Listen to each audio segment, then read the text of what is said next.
Hello everyone, welcome to my channel Pakhi's ওয়ার্ল্ডে তোমাদের সবাইকে অনেক অনেক ওয়েলকাম আর অনেক অনেক ভালোবাসা। তো গুড মর্নিং সবাইকে। আর আজকে ব্লগটা আমি শুরু করছি সকাল থেকেই। দেখো আমি তো ফ্রেশ হয়ে গেছি। আর হ্যাঁ, জানো তো আজকে তোমাদের দাদাভাইয়ের বার্থডে। সেটা অবশ্যই কালকে মিনি ব্লগে তোমরা দেখেই নিয়েছো, আমি রাত 12টার সময় উইশ করেছিলাম। আর আজকে হচ্ছে দিন সকালবেলা। তো ভাবলাম ফ্রেশ হয়ে এসেছি, এবার বেডটাকে একটু ক্লিন করি, যেহেতু আজকে ওর জন্য কি ছোট্ট একটা সারপ্রাইজ আছে। তারপরে দেখো আমার খাটটার গোছানো কমপ্লিট। আর তখন দিদি ফোন করেছিল, তাই দিদিকে ভিডিও করে দেখাচ্ছিলাম। আর এদিকে দেখো আমার কটা পার্সেল এসেছে, মানে এগুলো যেন তো আজকেই এসেছে। আমি কয়েকটা বেলুন দিয়ে আর নেট, হ্যাপি বার্থডে এগুলো দিয়ে অর্ডার করেছিলাম, তাই ভেবেছি এটা দিয়ে ডেকোরেট করব।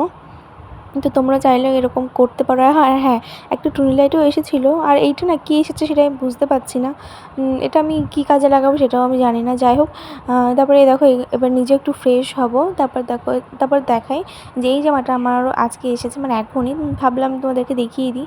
এটা আমি অনলাইন থেকে নিয়েছিলাম। আর জামা প্যান্ট সহ 350 টাকার মতন পড়েছে। তো কেমন লাগছে, কাপড়টা কিন্তু ভালো এসেছে জানো তো। পরে অবশ্যই তোমাদেরকে জানাবো যে কেমন কী। তারপর দেখো ডাইরেক্ট চলে এসেছি সন্ধ্যাবেলা চা করতে। দুপুরে খাওয়া দাওয়ার পর না ঘুমিয়েছি, সেই জন্য কোনো ভিডিও করতে পারিনি। তারপর সন্ধ্যাবেলা চা করছি। আর এত ঘুমিয়েছি তোমরা আমার চোখ মুখ দেখলেই বুঝতে পারবে যে কতটা ঘুমিয়েছি। আর তোমাদের দাদাভাই থাকলে না সেদিন দুধ চাই খাওয়া হয়, ও যদি না থাকে সেদিন আমি আর মা লাল চাটাই খাই, বেশি ভালো লাগে। আর দুধ চাটা খেলে ভালো লাগে না অতটা, সেজন্য খাই না। তারপর ভাবলাম চলো যখন বাড়িতে রয়েছে আর ওকে তো লাল চা দেওয়াই যাবে না, মানে পছন্দই করে না, দুধ চাটা খাই। তাই ভাবলাম 3 দিনের দুধ চাই করি। তারপরে এখানে আমার ঘরটা কিন্তু এলোমেলো হয়ে আছে এখনও, প্লিজ একটু ইগনোর করো। পরে চাটা খেয়ে তারপর কাজে লাগবো। তো দেখো চাটাও খাচ্ছি, আর মা পুজো দিচ্ছিলো, সেই জন্য মা আসতে একটু লেট। আমার চাটা খাওয়া হয়ে গেছে, চা করেছি, চাটা খেয়েছি। এত ঘুমিয়েছি না, আমি মানে ভিডিওই করতে পারিনি। বিশেষ করে মা ভেবেছি মানে ইঁচড় করেছিল, ভেবেছিলাম ইঁচড় রেসিপিটা তোমাদের সাথে শেয়ার করবো, সব কিছুই করতে পারিনি। ভীষণ ঘুমিয়েছি, ভীষণ। তাই বললাম যে না, আর ঘুমানো চলবে না, এবার মেন যেটা সেটা করতে হবে। তো এইখানটা আমি ভাবছি তোমাদেরকে দেখায়, এইখানটায় ডেকোরেটটা করবো আমি। এইখানটায় খাটে করবো ডেকোরেটটা, এখানে করবো। তো ভাবলাম যে ওকে আমি পাঠিয়ে দিয়েছি, বলেছি যে যাও তুমি একটু ঘুরে আসো বাইরে থেকে, তখন আমাদের যা কাজ আছে সেগুলো আমি করে নিই।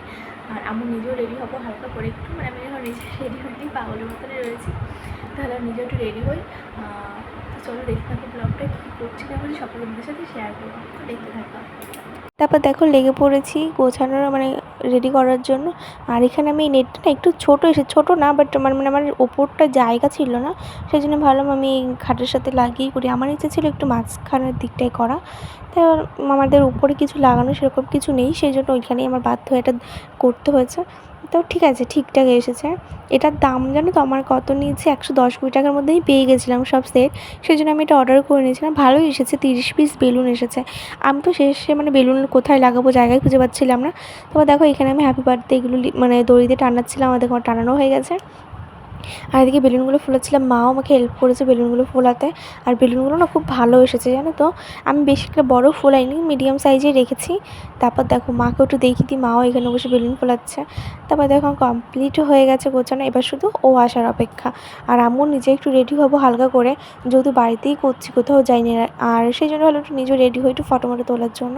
আর আমাদের বাড়িতে যেহেতু 3 জন মানুষ, সেই জন্য কোনো মানে আমাদের দুজনকেই করতে হয়েছে। তারপর দেখো আমি এই ওয়ান পিসটা পরেছি, আর কেমন লাগছে সেটা কিন্তু আমাকে কমেন্টে জানিও। এই ওয়ান পিসটা না অনেক দিন, মানে একবারই পরেছি আমি, পরা হয়নি, তাই ভাবলাম আজকে একটু পরি।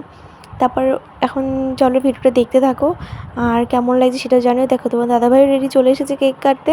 আর আজকে যেহেতু শনিবার ছিল, সেই জন্য আমি শনিবার নিরামিষ খাই, তাই জন্য রাতের খাওয়া দাওয়ার কোনো আয়োজন করিনি। আমরা প্ল্যান করেছিলাম যে ওর বার্থডের যে খাওয়া দাওয়াটা সেটা আমরা বাইরেই খাবো, যেহেতু বৈশাখ মাসে আমার শাশুড়ি মা নিরামিষ খায়। তাই ওরা আমি ভেবেছিলাম যে আমরা কোনো একদিন বাইরে থেকে ডিনারটা করে আসবো, সেই জন্য সেদিন আর কোনো আয়োজন করি না, যেহেতু শনিবার ছিল তাই করা হয়নি। আর ভিডিওটা কেমন লাগলো সেটা কিন্তু আমাকে কমেন্টে জানিও।